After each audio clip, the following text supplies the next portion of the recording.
sebagai anggota DPRD Kabupaten Cianjur. Potensi apa yang bisa kita gali dan prioritaskan di kabupaten kita ini? Potensi apa yang bisa kita gali dan kita prioritaskan di kabupaten ini? Sebenarnya itu PR kita bersama, Bang. Kalau kita lihat, itu adalah pertanyaan klasik. Pertanyaan ini sudah muncul mungkin dari generasi sebelum kita. Potensi apa? Tapi sampai hari ini potensi itu belum bisa kita gali bersama-sama. Nah, ini perlu pemikiran serius bagi kita bersama-sama, perlu dedikasi kita bersama-sama agar apa yang kita cita-citakan tercapai. Nah, salah satu potensi yang bisa kita garap hari ini ya, Bang.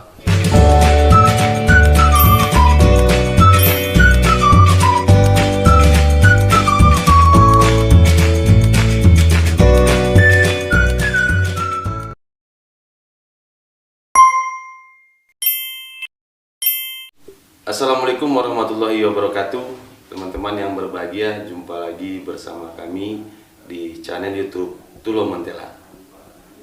Saat ini sudah hadir bersama kita sesuai dengan tema kita hari ini adalah generasi muda dan politik.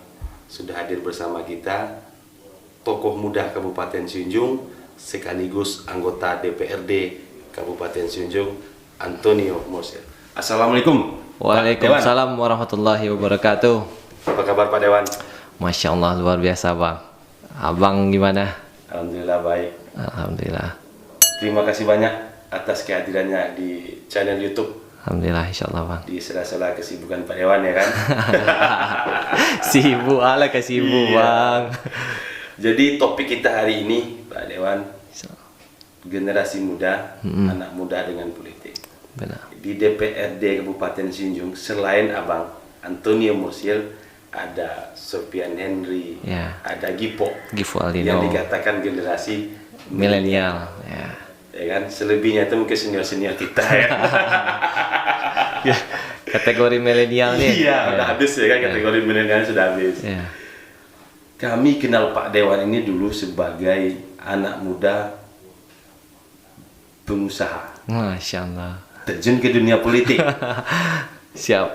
Sebenarnya apa tujuan dan motivasi Pak Dewan terjun ke dunia politik? Masya Allah. Langsung to the point ya, Pak ya. Siap. Terima kasih, Bang Tullah. Siap. Hari yang cukup bahagia ini. Tentulah politik itu sangat menarik, Bang.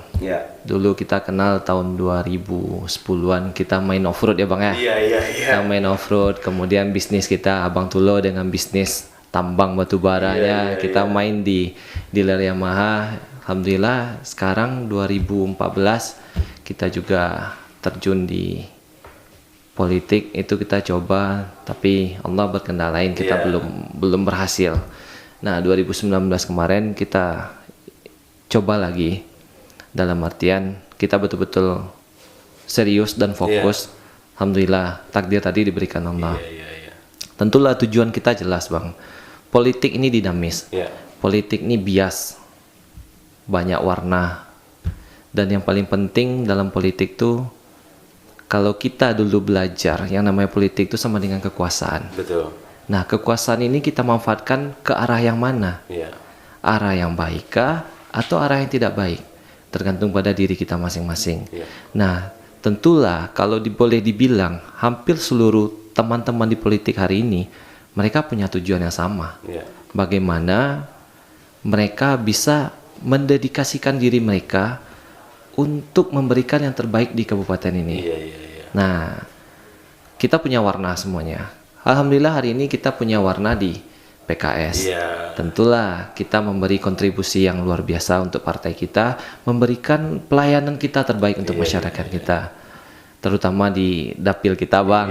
Dapil kita, Dapil Kota 7 dan Sumpur Kudus. Dapil 2 ya. Dapil 2. Tapi tidak menutup kemungkinan kita disumpah atas nama Allah. Kemudian kita mendedikasikan diri kita untuk Kabupaten Cianjur. Nah, sampai hari ini kita sudah banyak juga menelurkan kebijakan-kebijakan untuk dapil-dapil lain. Nah, alasannya tadi sudah disampaikan tadi. Kita mendedikasikan diri kita untuk memberikan yang terbaik bagi dunia politik saat ini. Iya, iya, iya. Tentulah tujuan politik tadi kekuasaan bermuara pada kebijakan terbaik bagi masyarakat. Mungkin itu Bang Tulo. Bang Tulo tuh harus ini project ke depan lagi kan. Iya, iya. Tapi Pak Dewan, Siap Bang. sebagai kita maju katakanlah di usia masih Relatif milenial. muda.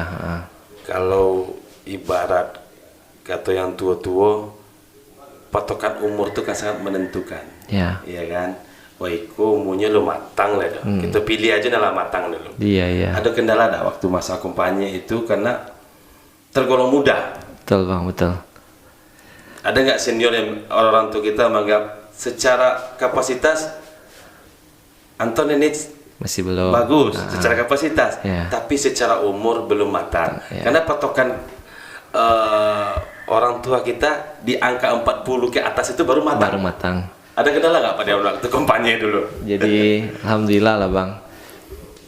Waktu kita kampanye 2019 Ya.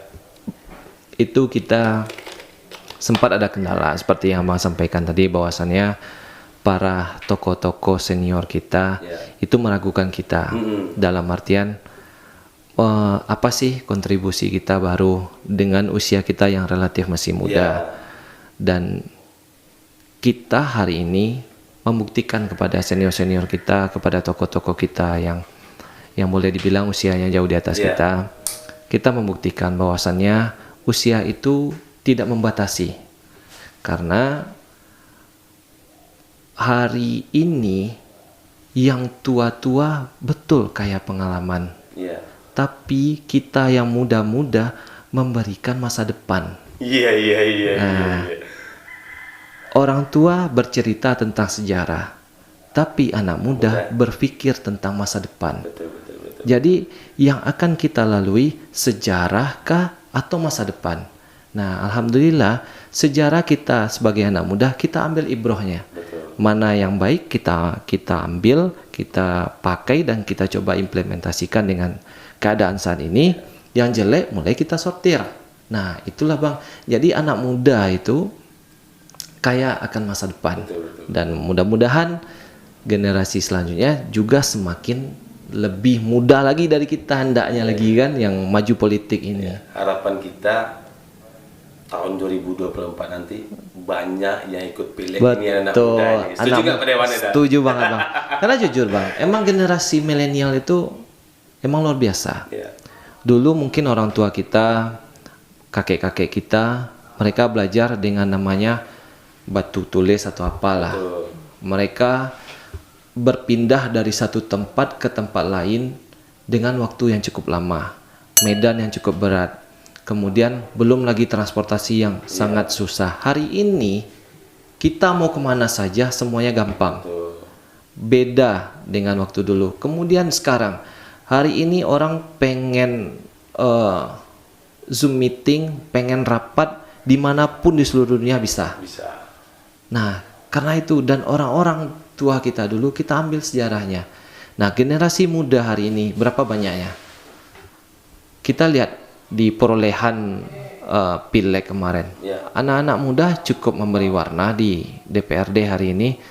Kemudian apalagi besok kita harapkan di 2024 ini punya cerita berbeda bagi anak-anak muda, dan terlebih lagi 2024 dengan lonjakan penduduk kita yang luar biasa, kaum milenial kita, adik-adik kita itu menguasai panggung.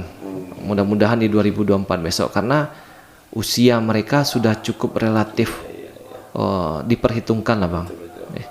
Tetapi banyak juga kita berdiskusi dengan generasi-generasi milenial. Kita ajak mereka bergabung ke politik. Jawaban mereka tuh seperti ini Pak Dewan. Nggak mungkin kita gabung partai politik. Politik tuh kosnya terlalu tinggi. Dan kita ini masih muda. Iya. Dan tidak diterima oleh yang tua-tua itu katanya, ya kan? Pak Dewan sendiri merasa nggak hal seperti itu? Mungkin di awalnya kita cukup. Yang penting tuh yang pertama itu Bang, kita yakin dulu.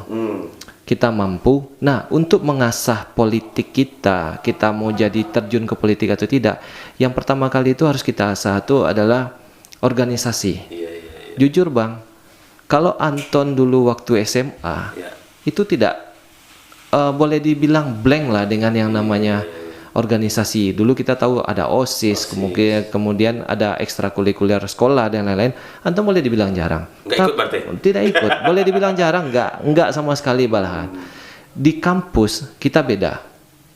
Kita hari ini di kampus kita dikenalkan dengan bermacam orang yang hadir di sana. Iya. Contoh Indonesia Mini lah. Kebetulan kita juga tamatan Jogja. Di sana kita melihat warna yang cukup beraneka ragam, pemikiran-pemikiran yang luar biasa. Di sana kita termotivasi untuk gabung organisasi. Disitulah mulai kita candu, suka dengan yang namanya kelompok tadi. Organisasi ini kan sebuah kelompok. Bagaimana kita mengelompokkan sebuah pekerjaan kita agar hasil outputnya sesuai dengan yang kita harapkan. Betul. Nah, hari ini adik-adik yang melek dengan politik, boleh dibilang seperti yang Bang sampaikan tadi, mereka cenderung dalam artian boleh nggak takut sih mereka, tapi mereka gampang ya? Gampang nggak juga. Cuma mereka berpikir politik tuh cost-nya terlalu tinggi. Sebenarnya balik ke kita. Kalau kita berpikir bahwasannya politik tuh cost-nya besar, tidak juga. Tapi politik hari ini yang gratis tidak ada. Nah, itu politik yang gratis tidak ada, tapi politik yang berdedikasi untuk masyarakat itu banyak.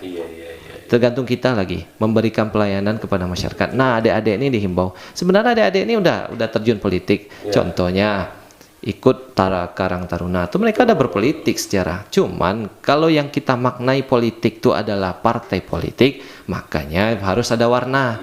Tapi kalau mereka berpolitik di tengah-tengah masyarakat, mereka sudah melakak. Sudah melaksanakan tersebut. Itu loh. Pak Dewan, apa suka dukanya menjadi anggota DPRD di usia milenial? Ya, mungkin kalau sukanya mungkin masyarakat sudah boleh dibilang rahasia umum lah. Mereka menyampaikan bahwasannya katanya jadi politik nih, jadi anggota dewan tuh enak. Sebenarnya balik lagi ke diri kita, Bang. Tapi memang enak kan? Kalau dibilang enak, alhamdulillah sampai saat ini kalau kita betul-betul menikmati, enak. Nah, kita menikmati menjadi perwakilan mereka, kita enak, enjoy kita. Nah, dukanya kadang-kadang kita dianggap remeh. Nah, dianggap remeh dalam artian belum waktu kita pemilihan kemarin belum sampailah kemampuan ke sana, ke sini, ke situ. Tapi hari ini kita buktikan kepada masyarakat bahwasannya kita bersama-sama. Kalau semuanya betul-betul bersama-sama, apapun rintangan di depan pasti akan selesai. Dengan usia kita yang relatif muda, bahkan kita nomor 2 termuda di DPRD, kita cukup bagus dan cukup bisa berkomunikasi dengan seluruh senior-senior dan seluruh stakeholder partai politik. Hari ini kita ada 9 fraksi. Nah, alhamdulillah di periode pemilihan pertama AKD, dengan membuktikan bahwasannya kita bisa berkomunikasi dengan seluruh stakeholder DPRD, kita terpilih. Bahkan boleh dibilang kita salah satu memegang tampuk kekuasaan paling banyak di DPRD. Wakil Ketua Komisi 2. Kemudian jadi anggota Bapemperda. Menjadi anggota Badan Kehormatan. Kemudian BK. Jadi anggota Banggar. 4 jabatan kita emban sekaligus. Yang notabene ada 2 yang dipilih di sana. Dan alhamdulillah kita karena komunikasi bagus dan rekan-rekan bisa mempercayakan jabatan dan amanah tersebut pada kita, alhamdulillah kita ditunjuk. Dan untuk periode yang kedua ini, alhamdulillah kita juga dipercaya teman-teman yang sebelumnya periode sebelumnya kita jadi anggota Badan Kehormatan, hari ini kita dipercayakan sama teman-teman menjadi ketua Badan Kehormatan periode yang kedua ini. Nah, itulah Bang. Jadi kalau dibilang komunikasi dengan teman-teman senior, alhamdulillah tidak ada kendala lah. Artinya nama baik parlemen ada di tangan Antonio Mursil ya. Masya Allah, itu luar biasa hari ini Bang. Ketua BK. Itu oke tangan gitu Bang. Itu luar biasa karena marwah DPRD dan diskusi-diskusi kita dengan beberapa stakeholder DPRD emang BK punya banyak PR lah. Bagaimana bisa DPRD ini bisa mensinkronkan dengan seluruh pemerintah stakeholder Kabupaten Sijunjung. Iya, betul. Kalau kita lihat sekarang juga Pak Dewan masukan ya kan? Ya Bang. Ya, parlemen ini memang di dalamnya ada partai politik. Betul. Ya kan? Nah, tetapi di saat berbicara parlemen, kita berbicara instansi.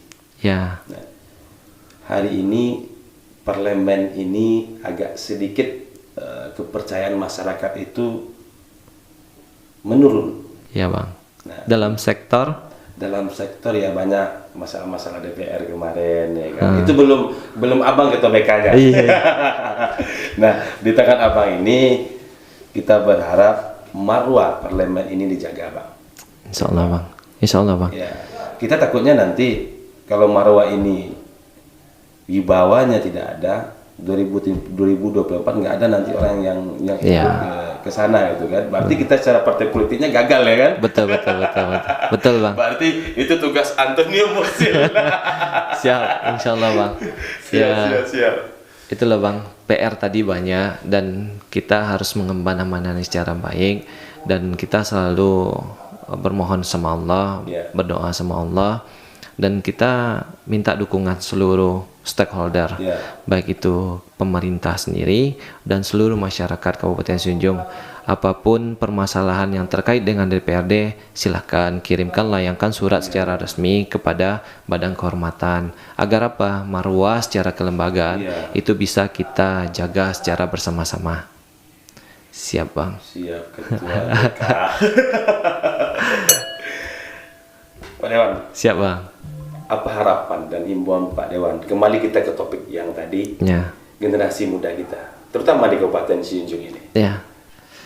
Ya, harapan kita yang paling pertama tentulah kita berharap seluruh lapisan masyarakat kita, terutama kaum milenial, bisa melek yang namanya politik.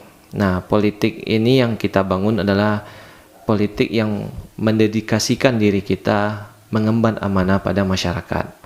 Bukan politik yang mengharapkan sesuatu ada feedbacknya buat kita, tapi yang kita harapkan adalah kaum milenial ini di 2024 adalah bisa memberikan warna dan mendedikasikan diri mereka untuk masyarakat. Itu sih harapan bagi kita. Dan bagaimana untuk meningkatkan minat milenial ini juga Bang, melek ke politik. Salah satu mungkin nanti kita berharap salah satu Bang Tulo lah, Bang Tulo dalam hal ini mungkin punya kendaraan sendiri dan seluruh kepada ketua-ketua partai yang lain, berikan ruang kepada kami yang muda-muda ini, berikan ruang dan kepercayaan agar kami bisa memberikan warna, bukti kepada konstituen, kepada kabupaten yang kita cintai ini, bahwasannya kami berpikir untuk Sijunjung lebih baik dan Sijunjung yang madani dan seperti yang dicita-citakan oleh para pendiri-pendiri kabupaten ini.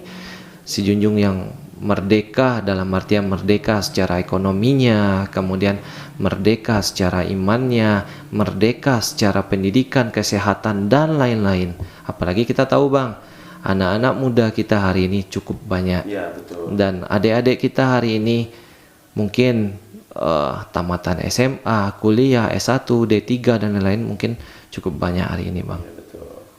Dan kami sendiri Pak Dewan 2024 itu membuka pintu selebar-lebarnya siap. Generasi milenial. Alhamdulillah Bang. Siap. Tapi kendalanya ya generasi milenial ini yang mereka nggak mau bergabung gitu ya kan. Dan itu tugas kita bersama. Betul Bang. Melalui pesan YouTube ini juga kita sampaikan kepada generasi muda kita bahwasanya kita harapkan seperti yang Bang Tulo sampaikan tadi, bahwasannya yuk kita buka warna, kita buka peluang buat adik-adik kita Bang. Karena anak muda itu lebih energik. Betul. Ya kan? Mereka punya tenaga dan pikiran. Mungkin kalau dibilang uang mereka masih sedikit, tapi mereka punya warna yang lain. Karena memang generasi muda ini kan generasinya pemimpinnya sekarang penerus. Ini, ya kan? Penerus. Karena kata Soekarno di usia beliau yang sudah cukup tua, beliau mengatakan beri saya 10 anak muda. Betul semua yang beliau kan. Maka akan goncang dunia. Nah, kenapa harus anak muda? Karena anak muda itu punya pemikiran masa depan. Betul. Kemudian punya tenaga yang cukup kuat. Kemanapun disuruh anak muda ini siap. Betul. Nah, tapi kalau sudah tua pasti akan berpikir ada keluarga yang ditinggalkan di rumah dan lain-lain. Iya. Pak Dewan. Ya bang. Kita dapat berita-berita burung, berita-berita angin. Ya. 2024 nanti Pak Dewan tidak maju lagi di DPRD Kabupaten Sinjung, tapi siap maju sebagai kepala daerah. Masya Allah. Mewakili generasi milenial. Seperti apa tuh Pak Dewan? Masya Allah bang. Ya, kita Bismillah bang. Ya. Sesuai dengan niat kita, dimana kita berniat di politik ini memberikan warna, mendedikasikan diri kita untuk pengabdian masyarakat. Kalaulah nanti partai kita yang tempat kita bernaung tidak memajukan kita di DPRD, ya kita terima bang. Posisi apapun seperti yang abang sampaikan tadi. Tapi kalau milenial harus siap. Kalau masyarakat meminta untuk maju, walaupun partai tidak mendukung, seperti apa? Insya Allah kita siap bang. Siap. Kita karena apapun kita siap untuk dedikasi kepada masyarakat, memberikan pelayanan kepada masyarakat. Kita menghibahkan diri kita untuk jadi pelayan masyarakat bang. Jadi insya Allah lah bang. Karena itu sudah cerita antar orang politik lah ya. Antonio Mursid itu 2024 itu sudah menyiapkan diri gitu ya. Masya Allah. Menjadi orang satu di Kabupaten Sinjung ini. Nanti jangan lupa mendaftar ke kita nanti. Siap. Pak Dewan. Ya mudah-mudahan lah bang. Kalau kita menerima. Nah, politik itu dinamis bang. Hari ini kita sebagai anggota DPRD. Tapi kalau ke depan kita kan nggak tahu bang. Politik ini dinamis, bias, abstrak. Kalau orangnya satu sisi melihat itu bunga, maka itu jadi bunga. Di satu sisi mereka melihat itu bangkai, maka itu jadi bangkai, bang. Jadi tergantung sudut pandang semuanya politik nih, bang. Tapi kita rasa sudah mulai ini dikompanyekan ini. Kalau kita tanya ke masyarakat Sumber Kudus, ya Pak Dewan kita kemungkinan nanti jadi orang nomor satu lah. Kapan lagi kita jadi orang nomor satu? Ya kan? Amin, bang. Amin. Siap. Iya, kita doakan. Amin, bang. Supaya nanti ya hari ini bupati kita milenial, ya kan? Luar biasa Pak Bupati kita. Hari ini cukup muda. Begitu juga dengan nama saya, gitu kan? Ada beberapa kepala daerah di Sumatera Barat ini yang generasi milenial. Ya, Pak Wali Kota Padang Panjang, Bapak Fali Amran, kemudian Wali Kota Bukit Tinggi, Pak Herman Syafar. Nah, kemudian Bapak Wali Kota Padang, Henry Sapta, kan pada kaum muda semua, rata-rata 86-an lah. Siapa tahu nanti berjodoh ya kan? Amin. Amin. Politik itu kan dinamis, kita betul, tidak bang, bisa menebak-nebak ya kan? Betul. Kita katakan tidak mungkin, bisa jadi itu mungkin. Itu pun sebaliknya. Iya, semuanya sudah ditulis 50.000 tahun sebelum Allah menciptakan alam ini. Sudah tertulis di Lauh Mahfuz. Terakhir Pak Dewan. Siap bang. Sebagai anggota DPRD Kabupaten Sinjung, potensi apa yang bisa kita gali dan prioritaskan di kabupaten kita ini? Potensi apa yang bisa kita gali dan kita prioritaskan di kabupaten ini? Sebenarnya itu PR kita bersama bang. Kalau kita lihat, itu adalah pertanyaan klasik. Pertanyaan ini sudah muncul mungkin dari generasi sebelum kita. Potensi apa? Tapi sampai hari ini potensi itu belum bisa kita gali bersama-sama. Nah, ini perlu pemikiran serius bagi kita bersama-sama, perlu dedikasi kita bersama-sama agar apa yang kita cita-citakan tercapai. Nah, salah satu potensi yang bisa kita garap hari ini ya bang, kita tahu Si Junjung. Si Junjung adalah muara dari beberapa sungai, ya kan? Ada Batang Palangki, ada Batang Ombilin, ada yang dari Kamang Baru juga, semua bermuara ke Batang Sinamar dan lain-lain, bermuara ke Kuantan. Nah, ada yang bermuara ke Batanghari.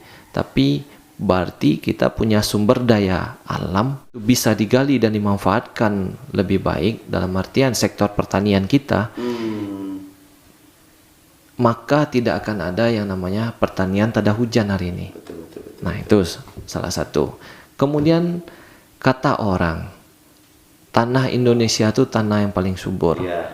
Dan kita, si Junjung termasuk dari bagian Indonesia tadi. Betul. Kita lempar ubi, tumbuh ubi. Ya kan? Bibit karet tidak perlu disemaikan, jatuh aja di dekat pohonnya udah jadi bibit dia. Hidup dia. Biji durian kita makan, kita lemparkan, tumbuh dia. Nah, berarti emang kita sudah diberkahi sama Allah, tanah kita tanah subur. Kemudian peternakan. Peternakan bisa kita gali rame-rame. Dengan sektor pertanian berkolaborasi dengan peternakan. Berapa banyak rumput yang bisa kita tanam di sini? Lahan kita luas. Biar rumput kita semaikan secara baik-baik, kita kasih makan peternakan kita bikin satu tempat peternakan yang luar biasa, kan bisa. Tergantung kemauan kita. Nah, sumber daya alam lain lagi, mineral kita. Itu luar biasa, Junjung, Bang. Abang tanya mungkin sekeliling. Mineral kita belum tergarap secara baik. Contoh, kita punya batu bara. Hari ini kita cukup prihatin nih. Nih mungkin salah satu pesan kita nih kepada stakeholder Kabupaten Junjung. Yuk kita manfaatkan. Kita tapal batas kita nih dengan Swalunto. Terkait masalah izin batu bara. Hari ini kan belum jelas. Kan kasihan juga bagi saudara-saudara kita yang di Koto 7 yang tidak tahu kepastian lahannya seperti apa. Kalau betul-betul kita itu lahannya kita, maka serahkan ke Junjung, kita garap rame-rame. Dan itu jadi PAD Kabupaten Junjung. Nah, jangan-jangan nanti yang wilayah Koto 7 yang diakui sama Swalunto. Akhirnya yang dapat uang Swalunto, enggak si Junjung. Ini harus betul-betul jadi buah pemikiran kita. Kalau betul-betul stakeholder kabupaten memikirkan itu, maka tabal batas itu udah harus selesai dan jelas PAD si Junjung itu batu bara yang digali jelas masuk ke Kabupaten Junjung. Sekarang PAD kita berapa? 84 miliar. Kan cukup miris kita. Nah, itu dari batu bara, belum lagi minyak, belum lagi gas, belum lagi emas, belum lagi mineral lainnya, biji besi dan lain-lain, logam-logam jenis logam kan berapa banyaknya. Nah, itu kalau digarap secara baik. Nah, kita contoh aja lagi, Bang. Berapa buah sih galian C yang hari ini yang keluar izin di Kabupaten Junjung? Masa nggak ada? Nah, nggak ada kan? Kan cukup miris itu. Dan itu potensi yang besar. Kita punya sungai kok. Sungai kita potensi galian C-nya cukup besar. Kalau itu digarap secara baik dan betul-betul memihak pada masyarakat, insya Allah tuh jadi PAD Kabupaten dan pendapatan bagi masyarakat kita. Tapi kalau galian C ini kan yang ngeluarin izinnya kan provinsi. Betul. Provinsi. Ya, hari ini dulu ditarik ke pusat, hari ini sudah balik ke provinsi. Nah, hari ini kita buka peluang melalui pemerintah. Yuk, jembatani para pengusaha-pengusaha yang ada di Kabupaten Junjung yang minatnya di bidang mineral tadi. Ayo, kita jembatani. Tapi secara aturan galian C itu kan harus 200 meter dari das. Biasa, ya. Daerah aliran sungai. Bukit kan banyak itu kita. Di bukit. Ya. Apakah potensi itu ada di Junjung? Banyak. Itu salah satu. Tanjung Lolo ada. Kemudian Kumanis. Iya. Nah, Kumanis itu bukan dalam airnya. Bukan dalam air. Ya. Dalam bukitnya. Jadi bukitnya kita manfaatkan. Setelah dia batunya kita manfaatkan, kan jadi daerah dataran. Jadi daerah dataran itu kita manfaatkan untuk pertanian setelah itu kan bisa. Berapa banyak itu batu granit ada di Nagari Tanjung Labuh, Kecamatan Sempur Kudus.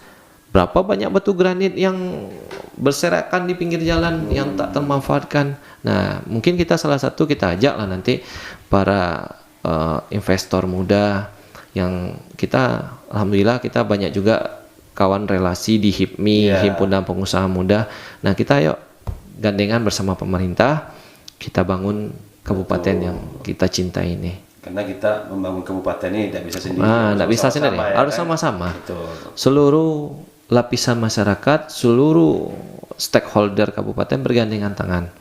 jangan saling siku, jangan saling tusuk. Nah, itu.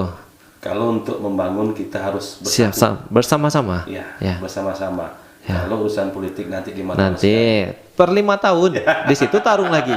Ring dikembangkan sama KPU kan, yuk tarung di sana. Siap. Pak Dewan, terima kasih banyak Pak Dewan sudah hadir di channel YouTube kami. Siap, semoga pembicaraan kita ini bermanfaat. Amin. Didengarkan orang banyak. Terima kasih. Assalamualaikum warahmatullahi wabarakatuh. Waalaikumsalam warahmatullahi wabarakatuh.